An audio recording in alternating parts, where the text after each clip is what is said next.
พัฒนาสัมมาสติพัฒนาสัมมาสมาธิขึ้นมาให้ได้องค์มรรคก่อนหน้านั้นนะ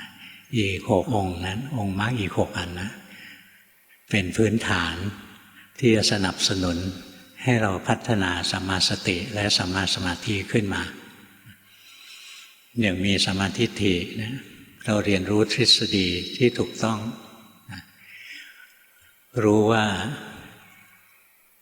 สิ่งที่เรียกว่าทุกข์คือรูปนามคือกายใจของเรานี้หน้าที่ต่อทุกข์คือการรู้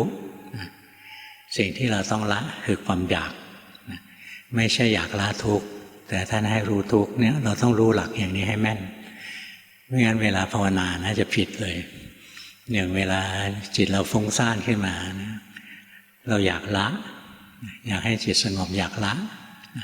อันนี้ผิดแล้วจิตที่ฟุ้งซ่านนะมันอยู่ในกองทุกข์อยู่ในขันธ์ในสังขารขันธ์ที่เป็นกองทุกข์หน้าที่คือรู้ไม่ใช่ละนี่คือตัวสัมมาทิฏฐินะ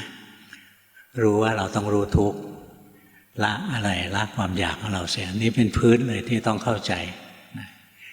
การรู้ทุกข์จนกระทั่งละความอยากได้นั่นแหละคือการเจริญมรรคแล้วผลก็คือความพ้นทุกข์หรือนิโรธเพราะเราจะต้องรู้ทุกข์ละสมุทัยให้ได้สิ่งที่เรียกว่าทุกข์คือรูปนามคือกายคือใจของเรานี่คือทฤษฎีพื้นฐานเป็นสัมมาทิฏฐิในภาคปริยัติ